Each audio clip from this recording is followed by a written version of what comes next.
ನಮಸ್ಕಾರ ಎಲ್ಲರಿಗೂ. ಗುರುಜ್ಯೋತಿ ಯೂಟ್ಯೂಬ್ ಚಾನಲ್ಗೆ ಸ್ವಾಗತ. ನಾವು ಇವತ್ತ ಹನುಮನ್ ದೇವ್ರ ಬಗ್ಗೆ ಕೇಳೋಣಂತ್ರಿ.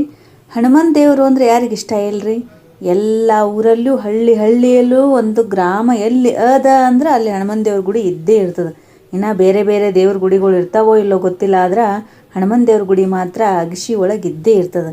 ಅಷ್ಟು ಹನುಮನ್ ದೇವ್ರನ್ನ ಎಲ್ಲರೂ ಇಷ್ಟಪಡ್ತಾರೆ. ಎಲ್ಲರಿಗೂ ಇಷ್ಟವಾದ ದೇವರು ಹನುಮನ್ ದೇವರು. ಈ ಹನುಮಂತನ ಜನನ ಹೆಂಗಾಯಿತು, ಹನುಮಂತ ದೇವರಿಗೆ ಮುಖ ಯಾಕೆ ಹಂಗೆ ದಪ್ಪಾಯಿತು ಅನ್ನೋದ್ರ ಬಗ್ಗೆ ನಾನು ಕೆಲವೊಂದು ಕಡೆ ಓದಿ ತಿಳ್ಕೊಂಡಿದ್ದನ್ನು ಸ್ವಲ್ಪ ನನಗೆ ತಿಳಿದ ಮಟ್ಟಿಗೆ ಹೇಳ್ತೀನಿ ಅಂತ ಕೇಳೋಣ ಬರ್ರಿ. ಏನಾದರೂ ತಪ್ಪಾಗಿದ್ರೆ ದಯವಿಟ್ಟು ಕ್ಷಮೆ ಇರಲಿ.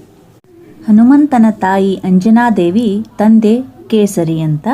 ಹನುಮಂತನ ತಾಯಿ ಮೊದಲು ಗಂಧರ್ವ ಸ್ತ್ರೀ ಆಗಿದ್ಲಂತ್ರಿ. ಗಂಧರ್ವ ಸ್ತ್ರೀಯರು ಏನಂದ್ರೆ ದೇವತೆಗಳ ಸೇವೆ ಮಾಡ್ತಿರ್ತಾರ. ಅವಾಗ ಒಂದ್ಸಲ ಸೇವೆ ಮಾಡೋ ಮುಂದಾಗ ಏನೋ ಯಾವುದೋ ಒಂದು ಗುಡುಗು ಸೌಂಡ್ ಕೇಳಿ ಆ ಶಿವನ ಕೈ ಗಟ್ಟಿಯಾಗಿ ಹಿಡಿದು ಹತ್ರ ಹೋಗಿ ನಿಂತ್ಕೊಂತಾಳಂತ. ಅವಾಗ ಪಾರ್ವತಿ ಅದನ್ನು ನೋಡಿ, ನನ್ನ ಶಿವನ ಹತ್ರ ನೀನು ಅಷ್ಟೊಂದು ಹತ್ರವಾಗಿ ನಿಂತಿಯಲ್ಲ ಅಂತಿಕೊಂಡು ನೀನು ಭೂಲೋಕದಲ್ಲಿ ಕಪಿಯಾಗಿ ಹುಟ್ಟು ಅಂತೇಳಿ ಶಾಪ ಕೊಡ್ತಾಳಂತ ಪಾರ್ವತಿ. ಆಮೇಲೆ ಶಿವ ಪಾರ್ವತಿಗೆ ತಿಳಿಸಿ ಹೇಳಿದಾಗ ತನ್ನ ತಪ್ಪಿನ ಅರಿವಾಗ್ತದ. ಆದ್ರೆ ಏನೂ ಮಾಡ್ಲಿಕ್ಕೆ ಆಗಂಗಿಲ್ಲ, ಶಾಪ ಕೊಟ್ಟುಬಿಟ್ಟಿರ್ತಾಳ. ಹಿಂಗೆ ಶಾಪ ಕೊಟ್ಟಾಗ ಅಂಜನಾದೇವಿ ಕಪಿಯಾಗಿ ಹುಟ್ಟುತ್ತಾಳ. ಅವಾಗ ರಾಜ ಕೇಸರಿಯನ್ನು ಮದುವೆ ಆಗ್ತಾಳ. ಎಷ್ಟೋ ವರ್ಷಗಳ ಕಾಲ ಅವರಿಗೆ ಮಕ್ಕಳೇ ಆಗಿರಂಗಿಲ್ರಿ. ಅವಾಗ ಶಿವನ ಕುರಿತು ತಪಸ್ಸು ಮಾಡ್ತಾರ.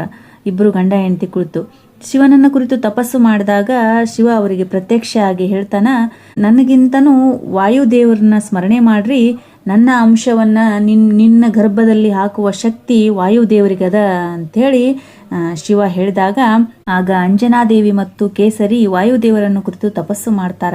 ಅವಾಗ ತಪಸ್ಸು ಮಾಡುವಾಗ ವಾಯುದೇವ ಶಿವನ ಹತ್ತಿರ ಹೋಗಿ ಹೇಳ್ತಾನೆ ಹಿಂಗಂತ. ಶಿವ ತನ್ನ ಅಂಶವನ್ನು ವಾಯುದೇವರ ಕೈಯಲ್ಲಿಟ್ಟು ನೀನು ಅಂಜನಾದೇವಿಯ ಕಿವಿಯ ಮುಖಾಂತರ ಗರ್ಭಕ್ಕೆ ತಲುಪಿಸುವ ಜವಾಬ್ದಾರಿ ನಿಂದು ಅಂತ ವಾಯುದೇವರಿಗೆ ಹೇಳಿದಾಗ ವಾಯುದೇವ ಶಿವನ ಅಂಶವನ್ನು ಕೈಯಲ್ಲಿ ಹಿಡಿದಾಗ ಮೈಯೆಲ್ಲ ಪುಳಕಗೊಂಡಂಗೆ ಆಗ್ತದ. ಆ ಅಂಜನಾದೇವಿಯ ಗರ್ಭಕ್ಕೆ ಒಂದು ರೀತಿ ವಾಯುದೇವರೇ ಕಾರಣ, ಆದ್ದರಿಂದ ವಾಯುಪುತ್ರ ಅಂತ ಹೆಸರು ಬಂದದ. ಹನುಮನ್ ದೇವರಿಗೆ ಎಷ್ಟು ಹೆಸರಿದ್ದಾವಂದ್ರೆ ಆಂಜನೇಯ ಅಂತಾರ, ಹನುಮಾನ್ ಅಂತಾರ, ಹನುಮಂತ ಅಂತಾರ, ವಾಯುಪುತ್ರ ಅಂತಾರ, ಕೇಸರಿ ನಂದನ ಅಂತಾರ, ಅಂಜನಿ ಪುತ್ರ ಅಂತಾರ. ಒಂದಲ್ಲ ಎರಡಲ್ಲ ಅಷ್ಟೊಂದು ಹೆಸರುಗಳಿಂದ ಪ್ರಸಿದ್ಧಿಯಾದಂಥ ಆಂಜನೇಯನು ಈ ರೀತಿ ಅಂಜನಾದೇವಿಯ ಗರ್ಭದಿಂದ ಹುಟ್ಟುತ್ತಾನ. ಹನುಮನ್ ದೇವರು ಹುಟ್ಟಿದಾಗ ಆಂಜನೇಯ ಎಷ್ಟು ತುಂಟನಿದ್ದ ಅಂದ್ರೆ ಭಾಳ ಕಪಿಚೇಷ್ಟೆಯನ್ನು ಮಾಡ್ತಿರ್ತಾನ. ಹೀಗೆ ಕಪಿಚೇಷ್ಟೆ ಮಾಡುವಾಗ ಒಂದ್ಸಲ ಸೂರ್ಯನನ್ನು ಹಣ್ಣು ಎಂದು ತಿಳಿದು ಅವನ್ನ ತಿನ್ನಬೇಕು ಅಂತೇಳಿ ಹಾರ್ತಾನ. ಅದನ್ನು ನೋಡಿದ ಎಲ್ಲರೂ ಗಾಬರಿಗೊಳ್ತಾರ. ಆವಾಗ ಇಂದ್ರದೇವನಿಗೆ ಭಯಂಕರ ಸಿಟ್ಟು ಬರ್ತದ. ಆಗ ತನ್ನ ಆಯುಧವನ್ನು ಆಂಜನೇಯನ ಮುಖಕ್ಕೆ ಹೊಗಿತಾನ. ಆವಾಗ ಆಂಜನೇಯನ ದವಡೆ ಊದ್ಕೊಳ್ತದ. ಹಾಗಾಗಿ ಸಂಸ್ಕೃತದಲ್ಲಿ ಒಂದು ಅರ್ಥದ, ಹನು ಅಂದರೆ ದವಡೆ, ಮಂತ ಅಂದರೆ ಊದಿಕೊಳ್ಳೋದು. ಹಾಗಾಗಿ ಅವತ್ತಿನಿಂದ ಹನುಮಂತ ಎಂಬ ಹೆಸರು ಆಂಜನೇಯನಿಗೆ ಬರ್ತದ ಅಂತೇಳಿ ಉಲ್ಲೇಖ ಅದ. ಇಂದ್ರದೇವನ ಈ ವರ್ತನೆಯನ್ನು ನೋಡಿ ವಾಯುದೇವರಿಗೆ ಭಾಳ ಸಿಟ್ಟು ಬರ್ತದ್ರಿ. ಆಗ ವಾಯುದೇವರು ಇಂದ್ರದೇವನಿಗೆ ಬೈದಾಗ ಇಂದ್ರದೇವನು ಒಂದು ಆಂಜನೇಯನಿಗೆ ವರವನ್ನು ಕೊಡ್ತಾನಂತ. ನೀನು ಯಾವತ್ತೂ ಅಜರಾಮರವಾಗಿರು, ನಿನ್ನ ಕೀರ್ತಿ ಅಪಾರವಾಗಿ ಬೆಳೆಯಲಿ ಅಂಥೇಳಿ ಆ ವರವನ್ನು ಕೊಡ್ತಾನಂತ.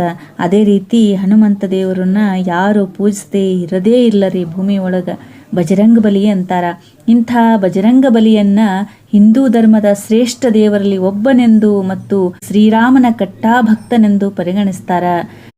ಆಂಜನೇಯನು ಶಿವನ 11ನೇ ಅಂಶಾವತಾರ ಅಂತೇಳಿ ಹೇಳ್ತಾರ. ಹನುಮನ್ ದೇವರಿಗೆ ಬಹಳ ಶಕ್ತಿ, ಬುದ್ಧಿ, ಅಚಲ ಭಕ್ತಿಯನ್ನು ಹೊಂದಿದವನಾಗ್ಯಾನ. ಅವನನ್ನು ಪೂಜಿಸಿದ್ರೆ ನಮಗೂ ಕೂಡ ಆ ಥರದ ಭಕ್ತಿ, ಧೈರ್ಯ, ಬುದ್ಧಿ, ಜ್ಞಾನವನ್ನು ಕರುಣಿಸ್ತಾನ ಅಂತೇಳಿ ಅದರಲ್ಲಿ ಸಂಶಯನೇ ಇಲ್ಲ ಬಿಡ್ರಿ. ಹನುಮನ್ ದೇವ್ರನ್ನ ಪೂಜಿಸಿದವ್ರಿಗೆ ಯಾವುದಕ್ಕೂ ಕಡಿಮೆನೇ ಇಲ್ಲ. ಎಲ್ಲ ದೇವರ ಮುಖಗಳು ಪೂರ್ವ ಪಶ್ಚಿಮಾಭಿಮುಖ ಇದ್ರೆ ಹನುಮನ್ ದೇವ್ರ ಮುಖ ಮಾತ್ರ ದಕ್ಷಿಣಕ್ಕಿರ್ತದ್ರಿ. ಯಾಕಿರ್ತದ ಅಂದ್ರೆ ಅದಕ್ಕೂ ಒಂದು ಧಾರ್ಮಿಕ ಅರ್ಥ ಅದ ರೀ. ಏನಂದ್ರೆ ಈಗ ಸೀತಾದೇವಿಯನ್ನು ಮರಳಿ ರಾಮನಿಗೆ ಒಪ್ಪಿಸುವ ಕೆಲಸ ಮಾಡ್ತಿರ್ತಾನಲ್ರಿ ಹನುಮಂತ. ಆವಾಗ ತನ್ನ ಪ್ರಯಾಣನ ಮೊದಲು ಆರಂಭಿಸಿದ್ದು ದಕ್ಷಿಣ ದಿಕ್ಕಿನಿಂದ. ಹಾಗಾಗಿ ಹನುಮಂತನನ್ನು ದಕ್ಷಿಣ ವೈಮುಖವಾಗಿ ಪ್ರತಿಷ್ಠಾಪನೆ ಮಾಡ್ತಾರ. ಹನುಮಂತ ಬ್ರಹ್ಮಚಾರಿ ಆಗಿದ್ದರಿಂದ ಮಹಿಳೆಯರು ಅವ್ರನ್ನ ಪೂಜಿಸಬಾರ್ದು ಅಂತ ಹೇಳ್ತಾರೆ. ಮುಟ್ಟಿ ಹನುಮಂತ ದೇವ್ರನ್ನ ಯಾರೂ ಪೂಜಿಸಂಗಿಲ್ಲ, ನೋಡಿದ್ರಲ್ಲ. ದೂರದಿಂದ ಪೂಜೆ ಮಾಡ್ಬೋದು, ಆದ್ರೆ ಹನುಮಂತನ ಸ್ಪರ್ಶ ಮಾಡಿ ಹೆಣ್ಮಕ್ಳು ಪೂಜಿಸುವಂತಿಲ್ಲ.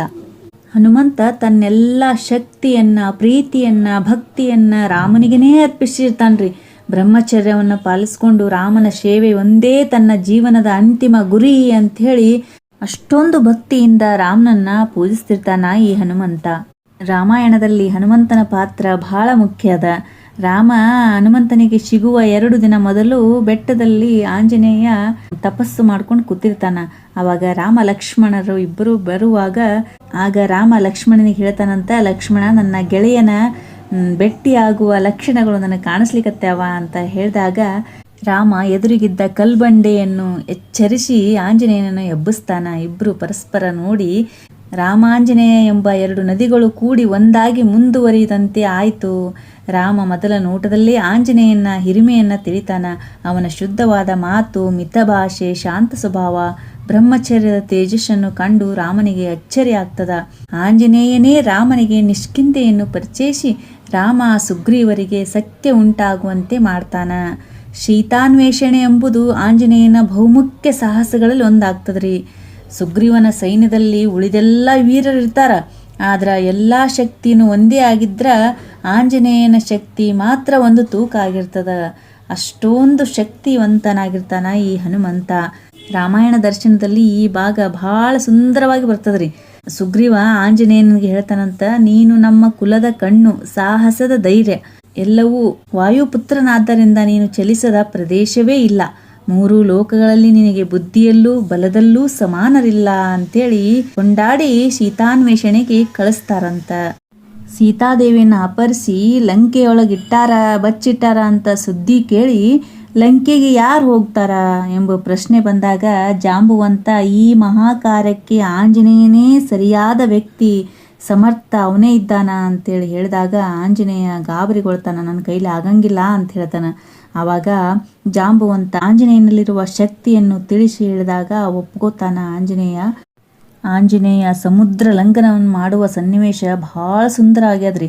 ತನ್ನ ಯೋಗ ಶಕ್ತಿಯನ್ನು ಜಾಗೃತಗೊಳಿಸಿ ತನ್ನ ಜಡದೇಹವನ್ನು ಬಿಟ್ಟು ಚೇತನವಾಗಿ ರೂಪಾಂತರ ಹೊಂದುತ್ತಾನ. ಅದನ್ನು ನೋಡಿ ಕಪಿವೀರರೆಲ್ಲ ಜಯಘೋಷವನ್ನು ಮಾಡ್ತಾರ. ಅನಂತರ ಆಂಜನೇಯ ರುದ್ರ ರೂಪ ತಾಳಿ ಮನುಷ್ಯನ ಕಲ್ಪನೆಯೇ ತತ್ತರಿಸುವಂತೆ ನೆಲಕ್ಕೂ ಬಾನಿಗೂ ಒಂದೇ ಆಗಿ ನಿಲ್ತಾನ. ಹನುಮನ ಪಾದದ ಹೊಡೆತಕ್ಕೆ ಇಡೀ ಬೆಟ್ಟ ಅಲಗಾಡಿ ಪ್ರಾಣಿ ಪಕ್ಷಿಗಳೆಲ್ಲ ಚಿತ್ಕಾರದಿಂದ ಆ ವನಭೂಮಿ ಮಗುವಿನ ಕೈಯ ಗಿಲಿಗಿಚ್ಚಿ ಅಂತಾಯ್ತದ. ಹನುಮಂತ ಆಗಸದಲ್ಲಿ ಹಾರುತ್ತಿದ್ರ ಆಕಾಶಕ್ಕ ಸಿಡಿದ ಪರ್ವತದಂತೆ ಕಾಣ್ತಿತ್ತದ. ಹೀಗೆ ಸಾಹಸದಿಂದ ಲಂಕೆಯನ್ನು ತಲುಪಿ ಸೀತೆಗೆ ರಾಮನ ಮುದ್ರಿಕೆ ಕೊಟ್ಟು ಭಗವಂತನ ಕೆಲಸವನ್ನು ಭಕ್ತಿಯಿಂದ ಮಾಡ್ತಾನ ಹನುಮಂತ. ಅದಕ್ಕೆ ಹೇಳ್ತಾರ್ರಿ, ಭಕ್ತನೆಂದರೆ ಭಕ್ತ, ರಾಮ ಭಕ್ತ ಹನುಮಂತ ಅಂತೇಳಿ. ಹನುಮಂತನಂತ ಭಕ್ತನ ಎಲ್ಲೂ ಬೇರೆ ಕಾಣಲಿಕ್ಕೆ ಸಾಧ್ಯನೇ ಇಲ್ಲ ರೀ. ಹನುಮಂತನ ಬಗ್ಗೆ ಎಷ್ಟು ಹೇಳಿದ್ರು ಮುಗಿಯಂಗಿಲ್ರಿ. ಬೇರೆ ಬೇರೆ ಕಥೆಯೊಳಗೆ ಬೇರೆ ಬೇರೆ ರೀತಿ ಉಲ್ಲೇಖನ ಮಾಡಿರ್ತಾರೆ. ನನಗೆ ತಿಳಿದ ಮಟ್ಟಿಗೆ ನಾನು ಹೇಳಿನಿ. ಇದರಲ್ಲಿ ಏನಾದರೂ ತಪ್ಪಾಗಿದ್ರೆ ದಯವಿಟ್ಟು ಕ್ಷಮೆ ಇರಲಿ. ಮತ್ತೊಮ್ಮೆ ಕೇಳ್ತೀನಿ, ಇಂತಹ ಹನುಮಂತನ ಹೃದಯದೊಳಗೆ ಇಟ್ಟು ಪೂಜಿಸೋಣ ಅಂತ ಎಲ್ಲರಿಗೂ ಹೇಳ್ತಾ ಇಲ್ಲಿಗೆ ನಾನು ನನಗೆ ತಿಳಿದಷ್ಟು ಮಟ್ಟಿಗೆ ಹೇಳಿದ್ದನ್ನು ಮುಗಿಸ್ತೀನಿ. ಜೈ ಆಂಜನೇಯ. ದಯವಿಟ್ಟು ನಮ್ಮ ಚಾನಲ್ನ ಸಬ್ಸ್ಕ್ರೈಬ್ ಮಾಡಿಕೊಂಡು ಸಪೋರ್ಟ್ ಮಾಡಿರಿ ಅಂತ ಕೇಳ್ಕೊತೀನಿ. ಆದಷ್ಟು ಈ ವಿಡಿಯೋನ ನಿಮ್ಮ ಫ್ರೆಂಡ್ಸ್ಗಳಿಗೆಲ್ಲ ಶೇರ್ ಮಾಡಿರಿ. ಎಲ್ಲರಿಗೂ ಧನ್ಯವಾದಗಳು.